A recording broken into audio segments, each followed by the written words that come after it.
మన ఇప్పుడు వచ్చినటువంటి అధికార పార్టీ కాంగ్రెస్ పార్టీ దొంగ హామీలు ఇచ్చి 432 హామీలు ఇచ్చి ఒక్క పని కూడా చేయకుండా కనీసం పెన్షన్లు పెంచుతానని పెన్షన్ పెంచలేదు, రుణమాఫీ చేస్తానని చేయలేదు, తర్వాత ఆటో కార్మికులకు ఇస్తానన్న పైసలు ఇవ్వలేదు, ఏమైనా ఒక ఆర్టీసీ బస్సులు ఒక సోదరిమణులకు ఇచ్చి మళ్ళీ అవి అన్నల తమ్ముల దగ్గర టికెట్లు పెంచింది.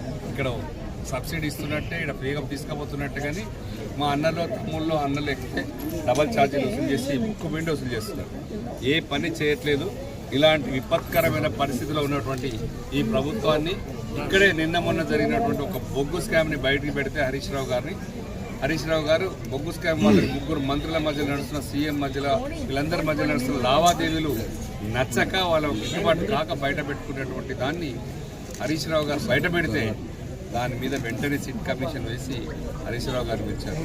అందులో భాగంగానే కేటీఆర్ గారు మాట్లాడి ప్రజల ముందు పెడితే మీరు కూడా ప్రజల ముందు పెడుతున్నారని వర్కింగ్ ప్రెసిడెంట్ కేటీఆర్ గారిని పిలిచారు. నిన్న పార్టీలకు ఈ కేసులకు బీఆర్ఎస్ పార్టీ భయపడే ముచ్చటి లేదు, ఎన్ని కేసులు పెట్టుకున్నా ఎదుర్కొంటామని చెప్పారు కేటీఆర్ గారు, మా వర్కింగ్ ప్రెసిడెంట్ గారు.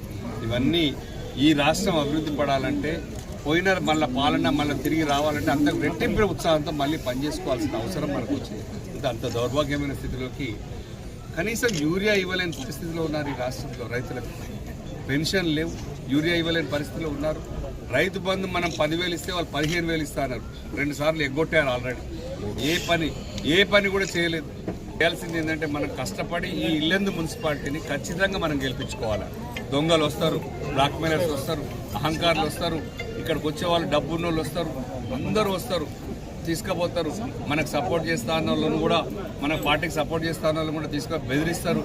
ఇవన్నిటి కూడా భయపడద్దు. మన పని మనం చేసుకోవాలి చిత్తశుద్ధితో. వాళ్ళ పార్టీలు మారి వాళ్ళు పని చేసుకుంటలేరా?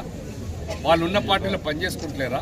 ఇక్కడికి వచ్చి పని చేసుకొని బాగుపడడం తప్ప వాళ్ళ పార్టీలు మారవచ్చు, అధికారాలు అనుభవించు, అన్ని అనుభవించవచ్చు, కానీ ఇక్కడ ఉన్న వాళ్ళు మాత్రం పని చేసుకుంటే మాత్రం చేసుకోనియకుండా బెదిరింపులకు రాజకీయాలకి ఇది తావులేదు. ఇది కరెక్ట్ కాదు.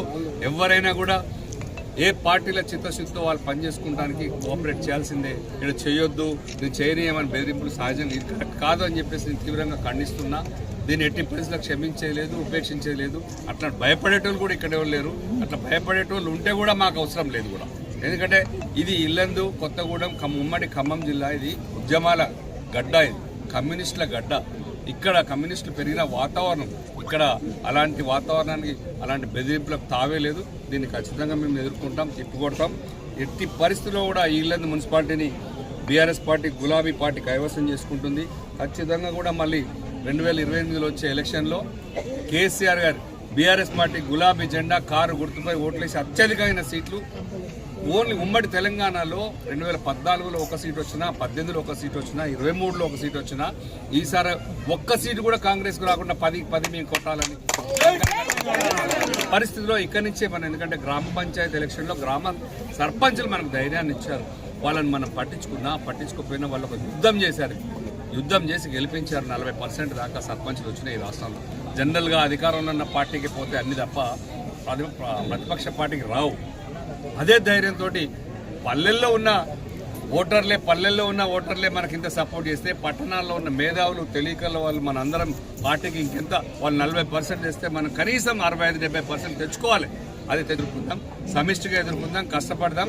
ఖచ్చితంగా గెలిపించుకొని కేసీఆర్ గారికి ఇల్లందు మున్సిపాలిటీ బహుమానంగా ఇవ్వాలని చెప్పేసి